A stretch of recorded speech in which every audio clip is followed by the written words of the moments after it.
الحمد لله والسلام على عباده الذين اصطفى أما بعد فقد قال الله تعالى في كلامه المجيد وفرقانه الحميد أعوذ بالله من الشيطان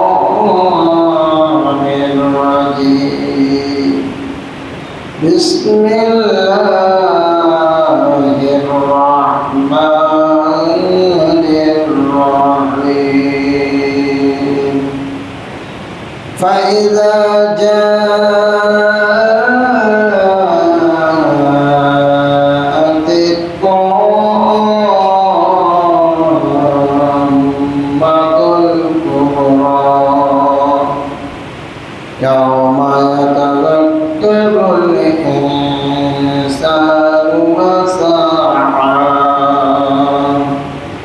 وبرزت الجحيم لمن يرى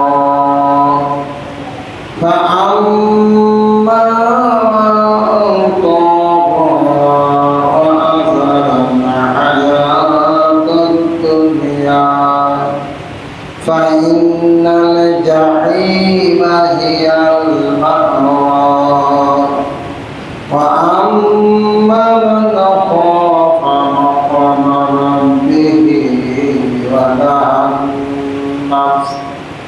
ونهى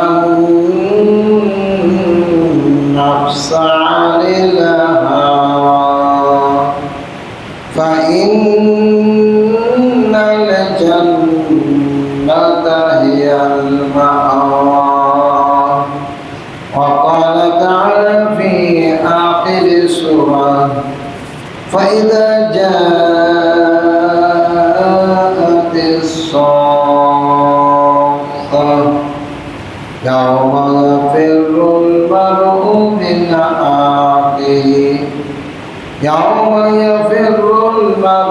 من أخيه وأمه وأبيه وصاحبته وبنيه لكل امرئ منهم يومئذ شأن يغنيه لكل امرئ منهم يومئذ شأن يغنيه صدق الله العظيم درود إبراهيم পড়ি اللهم صل على محمد وعلى آل محمد كما صليت على إبراهيم وعلى آل إبراهيم إنك حميد مجيد اللهم بارك على محمد وعلى آل محمد كما باركت على إبراهيم وعلى آل إبراهيم إنك حميد مجيد السلام عليكم ورحمة الله ওয়ালাইকুম আসসালাম ওয়া রাহমাতুল্লাহ। মহান আল্লাহ পাকের দরবারে যাবতীয় শুকরিয়া আদায় করি যে আল্লাহ আমাদেরকে তার ঘরে উপস্থিত হওয়ার সুযোগ দান করেছেন। এই জন্য সবাই বলি আলহামদুলিল্লাহ। আলহামদুলিল্লাহ। অনেক অনেক দরুদ ও সালাম বিশ্ব নেতা মহানবী সাল্লাল্লাহু আলাইহি ওয়াসাল্লাম সবাই বলি সাল্লাল্লাহু আলাইহি ওয়াসাল্লাম। পবিত্র জুমার দিন মুসলমানদের একটা সমাবেশ হওয়ার দিন, একটা সম্মেলন হওয়ার দিন। আলহামদুলিল্লাহ আলহামদুলিল্লাহ। মাইকিং করে মসজিদে আনা হয় না, মাইকিং করে 5 ওয়াক্ত নামাজে আনা হয় না। ইসলামের ভিতরে এমন একটি সুন্দর ব্যবস্থা আল্লাহ পাক করে দিয়েছেন, সেটা হচ্ছে আজান।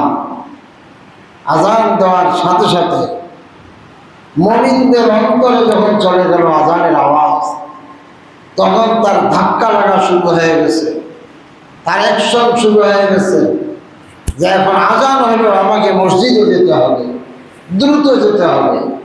ঠিক কিনা বলেন দেখি? আপনারা যখন সালাতের আজান শোনেন তখন সত্যি মনটা ব্যাকুল হয়ে যায় যে কখন মসজিদে যাব, কখন মসজিদে যাব। আল্লাহর নবী বলেছেন,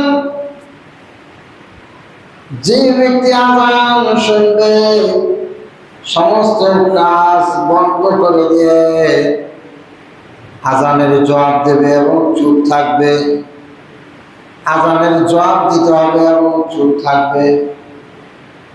আজানের সময় কোনো কথা বলা যায় না। নবী বলেছেন, এমনকি কোরআন তেলাওয়াত করলো বন্ধ রেখে আজানের জবাব দিতে হবে। সুবহানাল্লাহ। আজানের কি মূল্য! আল্লাহ বলেছেন, যখন আজান দেওয়া হয়, এই যে মুয়াজ্জিনেরা যে আজান দেয়, কিয়ামতের ময়দানে মুয়াজ্জিনদের গর্দানটাকে আল্লাহ তাআলা উঁচু করে দেন। সুবহানাল্লাহ। মুয়াজ্জিনদের ফজিলত যেমন হযরত বেলাল রাদিয়াল্লাহু তাআলা আনহু যখন আজান মুয়াজ্জিন হিসাবে নিযুক্ত হইলেন, তখন কাফেররা বলতেছে যে মদিনার কালো কাঠটাকে আজানের দায়িত্ব দেওয়া হলো। নাউজুবিল্লাহ। কালো কাঠ। আরেকজন বলতেছে, এই সময় আমার পিতা বেঁচে নাই, যদি বেঁচে থাকতো তাহলে এই লোকটাকে যে আজানের দায়িত্ব দেওয়া হলো, এই কারণে আমার বাপের অসম্মান হয়ে যেত। নাউজুবিল্লাহ। নাউজুবিল্লাহ। আরেকজন বলতেছে,